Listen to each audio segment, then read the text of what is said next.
Back airs in Smash are really good. These are most characters' killing aerials, and usually fall into three categories. The comboing back airs. These are your Marios and DKs. They're fast, don't have much lag to them, and help to extend combos, but kill usually at later percents. Usually, at least. The killing back airs. These back airs are usually just to hit the opponent and, well, kill them. These are more call-out and spacing moves, like Joker and Ganondorf, for example. Then there are the multi-hit back airs. Some of these can combo, some of them are also just to hit the opponent. Two characters have two-hit back airs, Link and Young Link, that are kind of like comboing back airs, where they're really more so just combo tools rather than straight-up kill moves. However, there's another popular archetype of multi-hit back air, the triple hit back air. Yoshi, Meta Knight, Greninja, Mega Man, and Banjo all have 3-hit back air moves, where the Link's moves have pop-ups. These are mostly for drag down combos. Meta Knight and Greninja could combo into kill moves or kill setups. Mega Man can get a Shoryuken from his drag down, and Banjo gets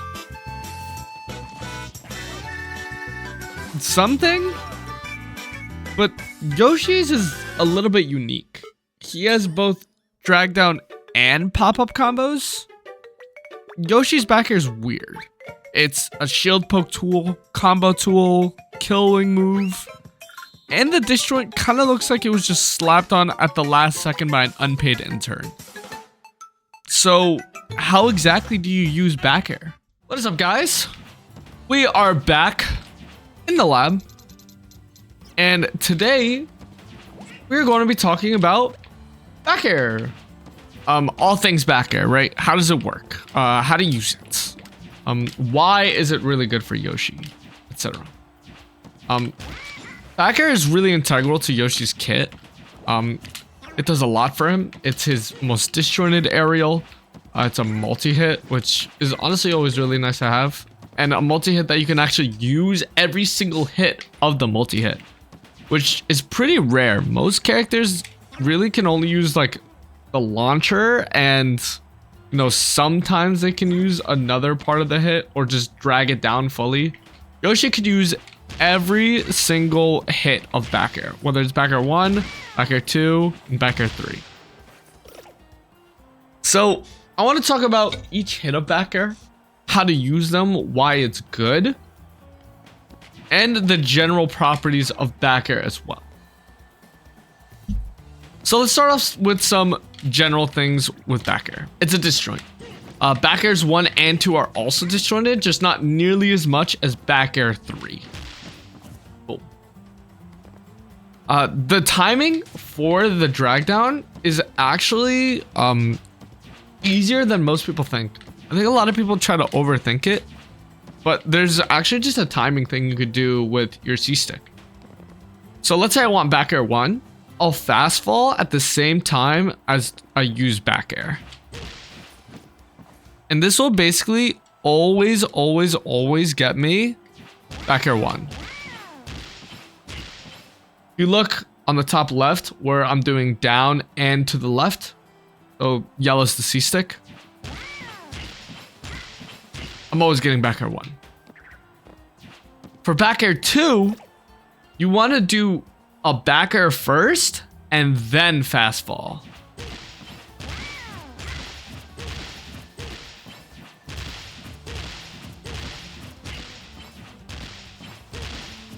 So notice again on that top left, I'm doing the back air first, then I input the fast fall.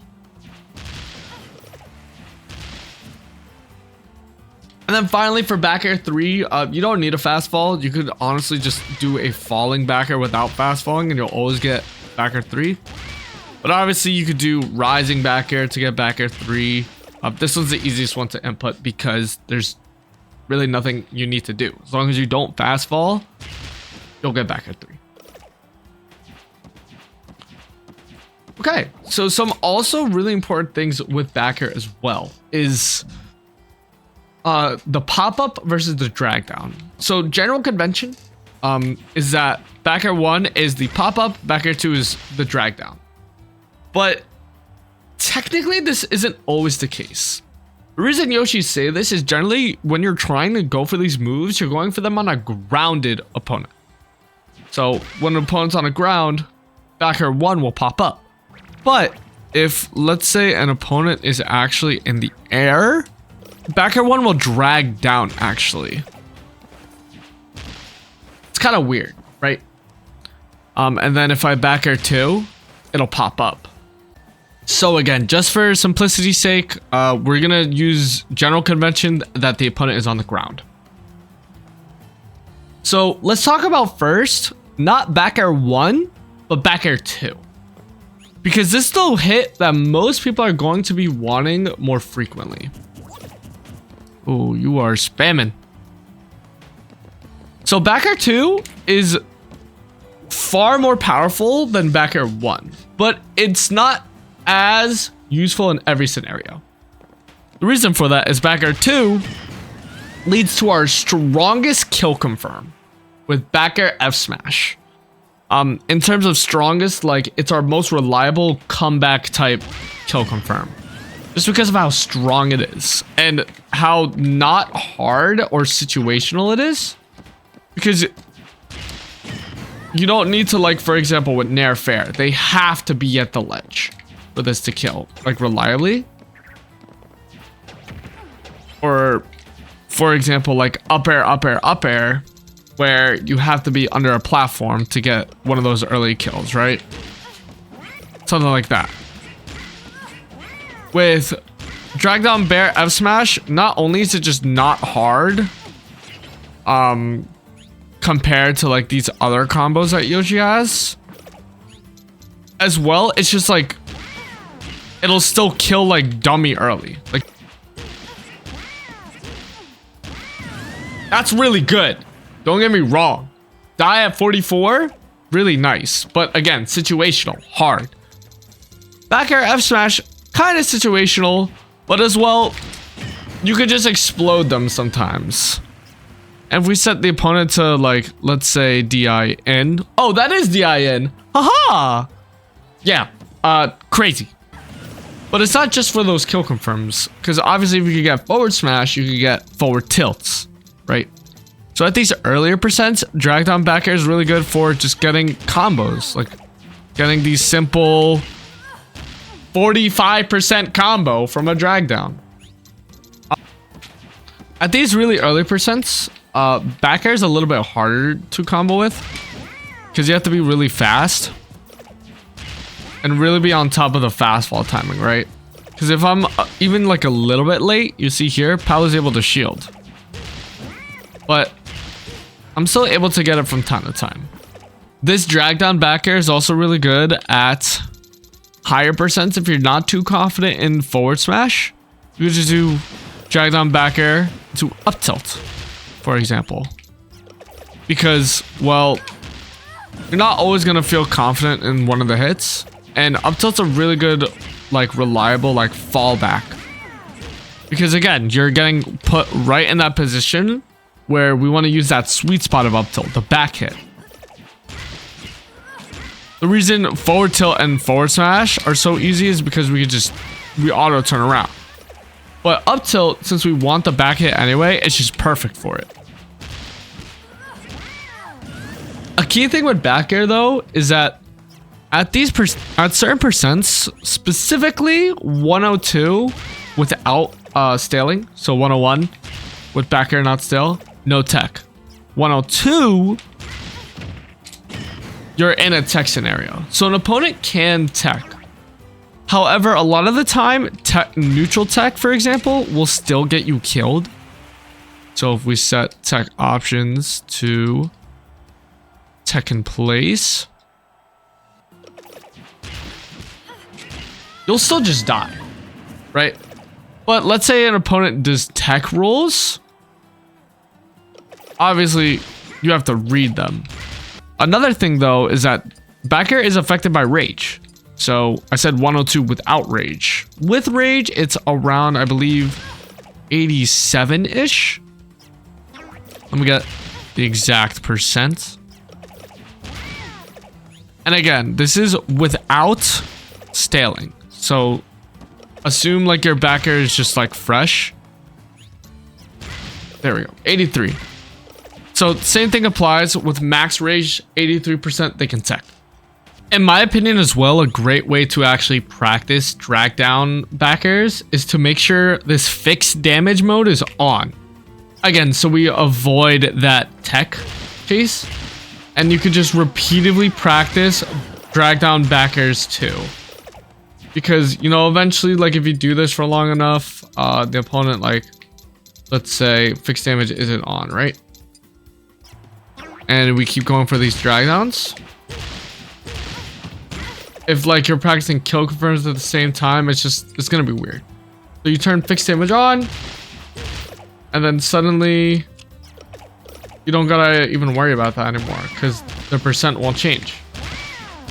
And you could just keep going over and over and over and over and over again.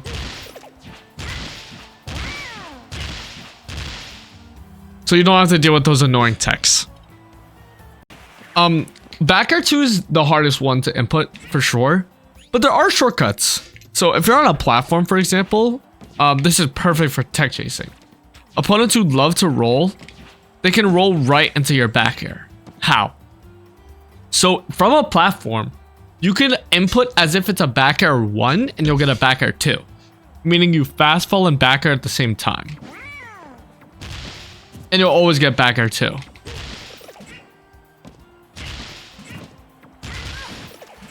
So, boom. Notice there, I'm doing the fast fall and the backer at the same time from the top left. And I'm getting it.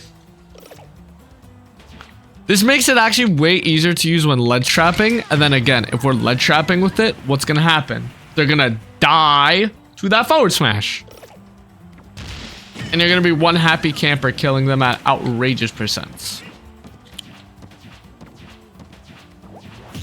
So let's talk about backer 1 now. So backer 2 is the drag down and backer 1 is the pop up. This one is usually better at higher percents because we said backer 2, you know, easy drag downs for forward tilt. Obviously at lower percents we can do backer 1 into forward tilt stuff, but you know, why would you risk, for example, just missing when you can just use the drag down? It's just far easier. But like we said with those techings where we don't want the opponent to like tech, right? Why not just use a way that they can't tech at all? That's what the pop-up is really good for. At those low percents, you want to be using back air 2 and the mid percents, but those high percents, that's where back air 1 really shines because they can't escape this. If they know to tech roll away from back air 2, they're not escaping back air 1. There's just no way. We could get back air 1, up smash, back air 1, up tilt, up air. You won't usually get the sweet spot here, but you know, you still can get up tilt from this. So at lower percents, where that'll still confirm. If you're, again, not sure if you're getting back air 1 or 2. And then as well at really high percents, back air 1 has an insane amount of hits done. If we set the opponent to air dodge, for example, and I back air 1 at like 120 with max rage, that's how long it takes to air dodge. So let's say I literally just do every DI, all of them.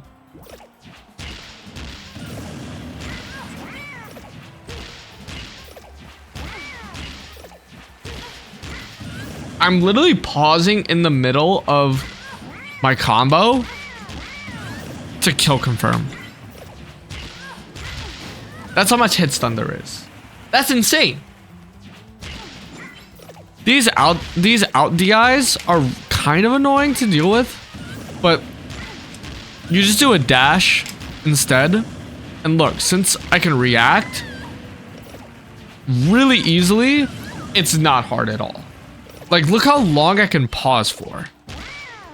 That's insane. But we try to do this with back air 2, and then they might just be able to tech.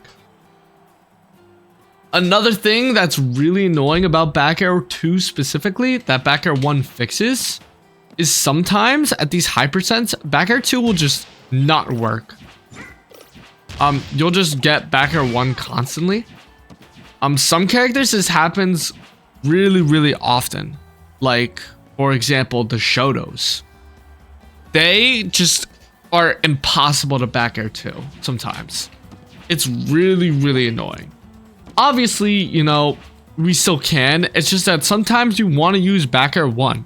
There's a lot of characters, mainly the short ones, but also the Shotos, that you kind of just want to prioritize using back air 1 instead of back air 2.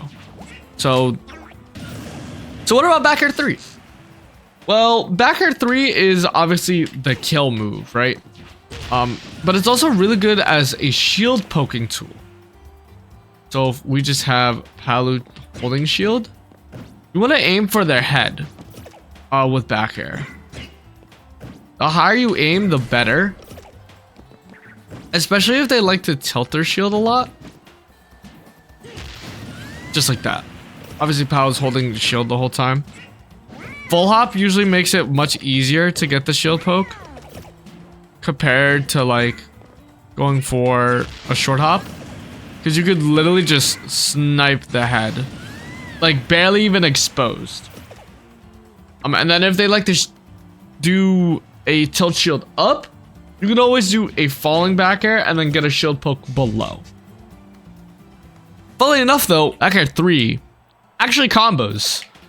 Just only at really low percents. But you could actually do a falling back air 3 into up tilt up air, for example. Against some characters, specifically not fast fallers, back air 3.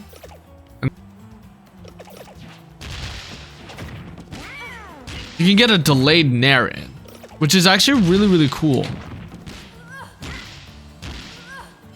62% getting hit by one back air. The delay is just when you short hop right at the apex of your short hop, you nair and you fast fall at the same time.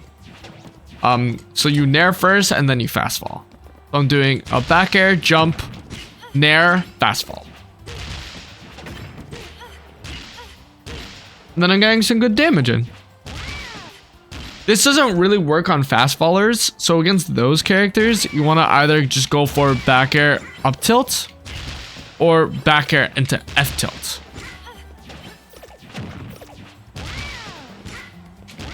Like that. Or, again, you could do up tilt instead. And then as well, just remember, I think a lot of people just forget, Yoshi's back air is just a sword. It's really good at spacing. It's really good at crossing up. A setup I love to do is if they like to shield grab or something like that. So let's say that you like to shield grab. Boom. Right? Out of shield stun. And I get a cross up. Boom. That's an easy up smash. Because of how much aerial drift Yoshi has. And you could really make it ambiguous too. So let's say you've already done some of these cross ups. Then you could just back off as well. Make it look like you're crossing up, but not really. Or you could just cross up and then charge that up smash and pray up smash decides to be a good move that day. Like that. Or again, you could just use it as a spacing tool. Because of how disjointed it is, you could just punish a lot of things this way. There's one last thing I want to mention about back air. And it's the fact that it's a multi-hit. Meaning it's really good as an anti-parry tool. People kind of forget that multi-hits are really good against parrying. So like our down air, our back air, because it's way harder to time it. Some multi-hits, you can actually parry in between their multi-hits. So Pac-Man, for example. But Yoshi, no. If you try to parry in between his multi-hits, you'll just get hit. And that's really good for Yoshi. Because if they are really parrying intensive, you could just use backer to kind of shut that down. But yeah, that's all I have for you guys today. Thank you so much for watching. If you want to see more, be sure to like, subscribe, comment, all that good stuff. And I'll see you guys in the next one. Peace.